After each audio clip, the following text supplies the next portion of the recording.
할렐루야, 찾아가는 설교 오해선 목사입니다. 오늘 우리를 찾아오시는 하나님의 말씀은 빌립보서 2장 19절에서 21절 말씀입니다. 내가 디모데를 속히 너희에게 보내기를 주 안에서 바람은 너희의 사정을 알므로 안위를 받으려 함이니 이는 뜻을 같이하여 너희 사정을 진실히 생각할 자가 이밖에 내게 없음이라. 그들이 다 자기 일을 구하고 그리스도 예수의 일을 구하지 아니하되. 아멘. 하나님의 말씀이었습니다. 이 시간 성령님의 임재하신 가운데 하나님의 말씀이 우리의 영혼을 터치하고 주의 음성이 내 영혼 가운데 들려지기를 주 안에서 축복합니다. 자, 빌립보서는 바울이 빌립보에 있는 교회에 보내는 편지입니다. 이 편지는 로마의 옥중, 그러니까 감옥에서 쓰여졌는데 바울은 총 3번의 옥중 생활을 하죠. 한 번은 가이사랴에서였고 나머지 2번은 로마에서입니다. 바울이 제일 처음 체포된 것은 예루살렘에서였는데 체포되었을 때 바울은 천부장의 허락하에 스스로를 변호할 수 있는 기회를 가졌습니다. 그리고 그 이튿날 공회 앞에서도 해명할 기회를 가졌습니다. 그러나 유대인들은 집요하게 바울을 죽이려고 했고 그래서 결국 바울은 가이사랴의 벨릭스 총독에게로 보내집니다. 가이사랴에서 바울은 3사람의 건세자 벨릭스 총독, 베스도 총독, 그리고 아그리파 왕에 의해서 신문을 받습니다. 신문 끝에 바울은 가이사랴 감옥에서 2년간의 구금 생활을 하게 됩니다. 이때 바울은 로마의 가이사 앞에서 재판받을 것을 호소했습니다. 결국 바울은 로마로 압송되었고 처음에는 가이사 앞에서 재판받을 날을 기다리면서 2년 동안 연금 상태로 있었습니다. 이것이 바로 로마에서의 첫 번째 구금 생활인데 이때 바울은 자기에게 찾아오는 사람들을 자유롭게 만날 수 있었고 심지어 방문자들에게 복음을 전할 수 있는 자유도 주어졌습니다. 그래서 이 기간 동안에 골로새서, 에베소서, 빌레몬서, 그리고 빌립보서가 기록된 것입니다. 그리고 2년 후에 석방되어서 자유의 몸으로 몇 년을 보내게 되는데 그 이후에 다시 로마에서 체포되어서 2번째 구금 생활을 시작했고 결국 얼마 안 되어서 순교로 생을 마감하게 됩니다. 자, 바울은 다메섹에서 회심한 후에 로마에서 순교하기까지 몇 년간 사역했느냐? 약 33년간 사역했습니다. 그리고 예루살렘에서 체포되기 전에 3차례에 걸친 선교 여행을 했는데 이 기간은 총 11년 정도에 불과합니다. 그러니까 이 11년이라는 짧은 기간 동안에 바울은 3차례에 걸친 선교 여행을 통해서 참 많은 사역을 했습니다. 오늘 본문에 나오는 빌립보 교회는 바울이 2차 선교 여행 중에 세운 교회인데 이 빌립보서 편지를 쓰는 시점은 빌립보 교회가 세워진 지 약 10여 년 후의 일입니다. 이때 바울은 로마 감옥에서 자신의 마지막 사역기를 보내고 있었는데 빌립보 교회에 대해서 여러 가지 염려스러운 보고를 받았던 것으로 보여집니다. 그래서 빌립보 교회의 소식을 제대로 듣기 원했던 바울은 디모데를 빌립보 교회로 파송하기로 합니다. 19절이죠. 내가 디모데를 속히 너희에게 보내기를 주 안에서 바람은 너희의 사정을 알므로 안위를 받으려 함이니. 자, 디모데를 통해서 빌립보 교인들에 관한 좋은 소식을 전해 듣고 격려받기 원했습니다. 아마 그들이 믿음 안에서 견고하게 서 있다는 소식을 듣게 된다면 바울은 감옥에서의 모든 고통도 눈 녹듯이 사라져 버릴 것입니다. 그럴 만큼 바울은 복음을 이렇게 딱 전하고 그것으로 그친 것이 아니라 그들이 그리스도의 장성한 분량에 이르기까지 지속적으로 돌보며 관심을 가졌던 것입니다. 그런데 많은 사람 가운데 디모데를 선택한 이유가 무엇일까요? 왜 디모데를 선택해서 파송했을까요? 자, 20절이에요. 이는 뜻을 같이하여 너희 사정을 진실히 생각할 자가 이밖에, 그러니까 디모데 밖에 내게 없음이라. 당시 감옥에 갇혀 있었던 바울에게는 생각과 뜻을 같이 하는 자가 디모데뿐이라고 합니다. 게다가 너희 사정을 진실히 생각할 자 또한 디모데뿐이라고 합니다. 왜냐하면 디모데는 일전에 바울과 함께 빌립보에서 사역했던 적이 있었습니다. 그래서 그 교회의 사정을 너무나 잘 알고 있었습니다. 그런 만큼 디모데는 여러 상황을 잘 판단하고 바울에게 제대로 보고할 것이 틀림없었습니다. 자, 그런데 여러분, 바울 곁에 왜 뜻을 같이 할 자가 디모데밖에 없었을까요? 자, 21절이에요. 그들이 다 자기 일을 구하고 그리스도 예수의 일을 구하지 아니하되. 바울은 자기 주변의 사람들이 다 자기의 일만 구하고 그리스도 예수의 일을 구하지 않는다고 말하고 있습니다. 아마도 바울은 빌립보 교회의 사람을 파견하고자 하는 계획을 세우고 주변 사람들에게 말했을 것입니다. 그러나 주변 사람들이 다 자신들의 그 사적인 문제와 유익만을 추구했던 모양입니다. 이에 대해서 디모데의 후서를 보면 바울이 디모데에게 이렇게 말하는 장면이 나옵니다. 아시아에 있는 모든 사람이 나를 버린 일을 네가 안 하니. 또 이런 말씀도 있습니다. 내가 처음 변명할 때 나와 함께한 자가 하나도 없고 다 나를 버렸으나. 자, 바울이 로마 감옥에 갇히자 평소에 충성하고 친근했던 자들이 바울과 그리스도교가 끝장나는 줄로 생각하고 자기 유익을 쫓아갔던 것 같습니다. 그러나 그런 상황 가운데서도 디모데만큼은 달랐습니다. 자, 바울이 디모데를 주 안에서 내 사랑하고 신실한 아들이라고 부를 정도였죠. 바울에게 있어서 디모데만큼 가까운 사람은 없었습니다. 자, 디모데는 어떤 자인가? 루스드라 출신으로 어머니 유니게는 유대인이었고 아버지는 헬라인이었습니다. 아마 디모데가 할례를 받지 않고 있었던 것으로 보아서 그는 헬라의 교육과 영향력 속에서 성장했음을 우리가 알 수 있습니다. 한편 디모데는 바울의 1차 전도 여행 때 개종한 것으로 여겨지는데 바울의 2차 전도 여행 당시 바울의 전도팀에 합류했습니다. 이때부터 바울과 디모데는 상호간에 매우 친밀한 사이가 되었습니다. 빌립보에서 바울과 같이 있었고 또 데살로니가, 베레아에서도 같이 있었습니다. 고린도와 에베소에서도 같이 있었습니다. 그리고 로마 옥중에 있을 때도 함께 했습니다. 디모데는 한결같은 사람이죠.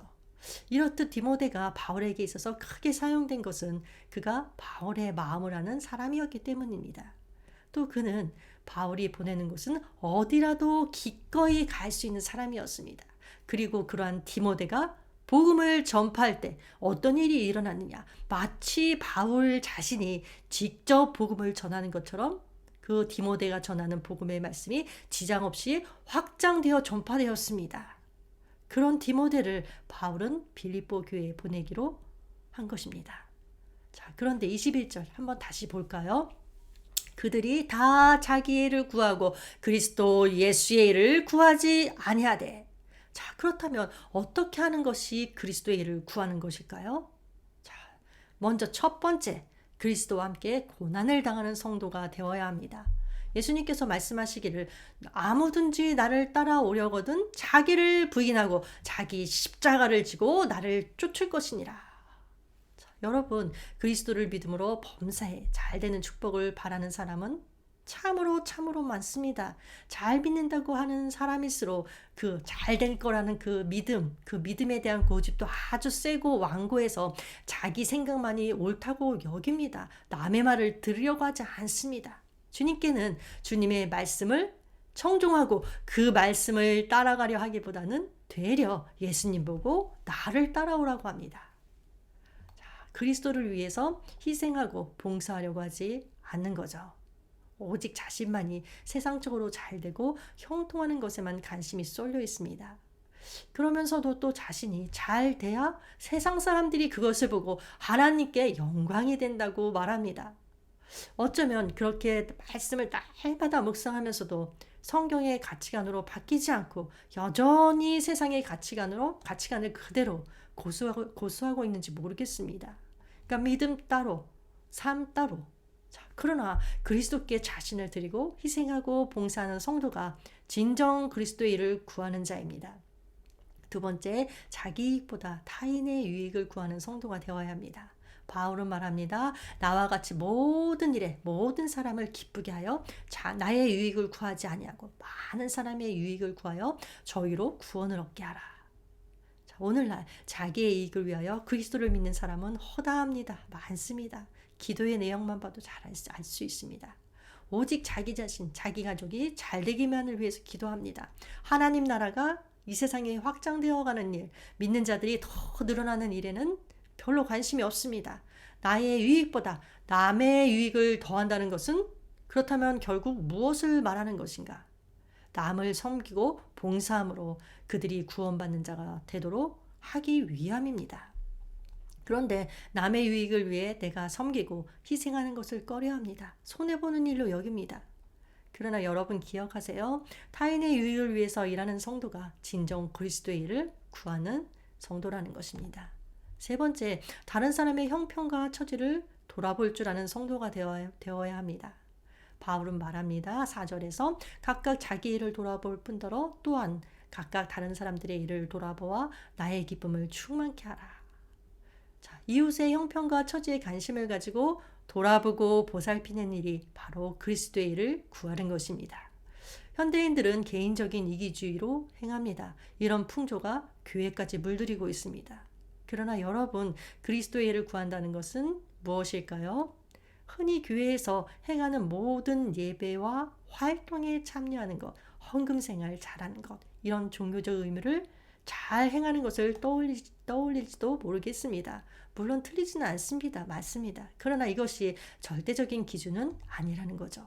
바울은 말하기를 그리스도의 일을 구한다는 것은 바로 그리스도의 고난에 참여하는 것, 나의 유익보다 타인의 유익을 구하는 것, 이웃의 형편과 처지를 돌볼 줄 아는 것, 이것이 바로 그리스도의 일을 구하는 것이라고 합니다.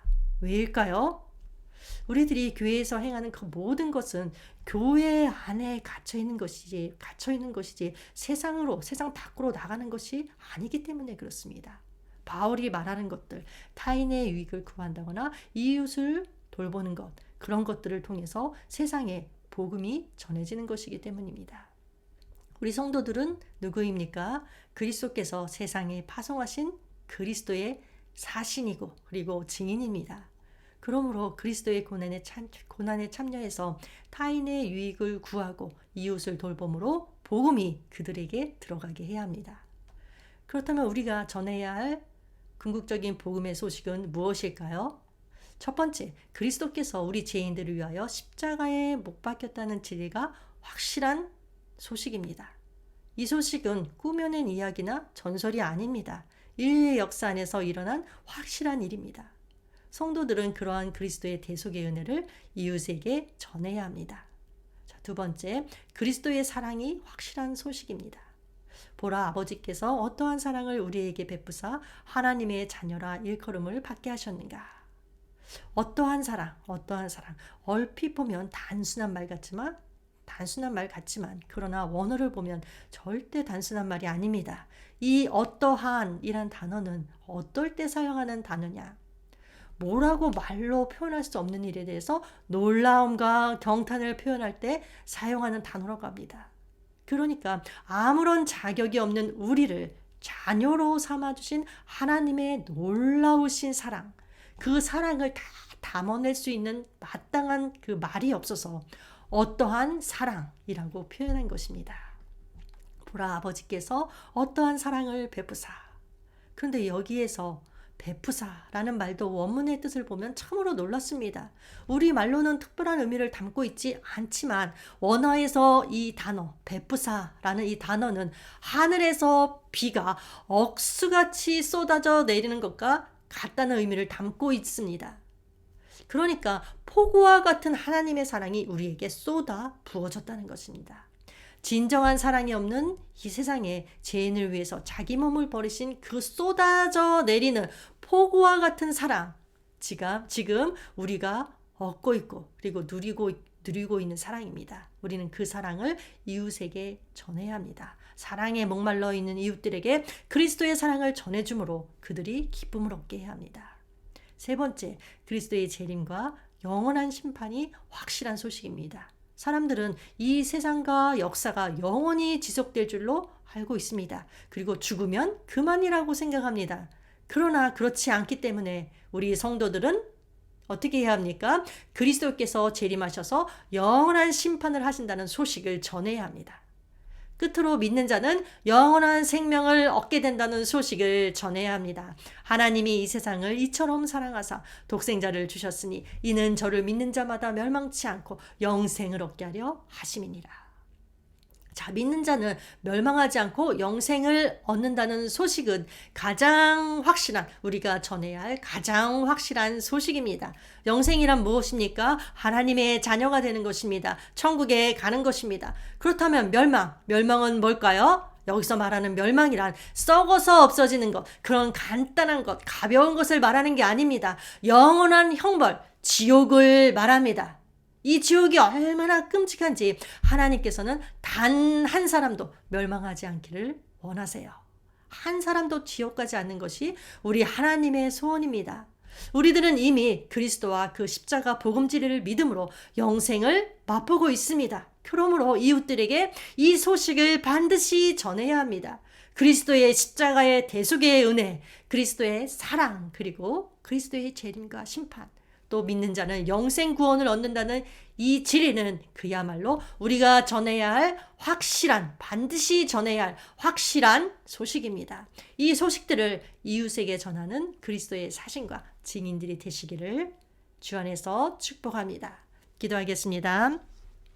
하나님 아버지, 자신의 유익만을 쫓아가는 삶이 아니라 타인의 유익을 구하고 이웃을 섬김으로 그리스도의 고난에 참여하는 자, 그리하여 그리스도의 일을 구하는 참된 그리스도인이 되도록 저희들을 붙드시고 능력을 주시옵소서. 예수님의 이름으로 기도합니다. 아멘.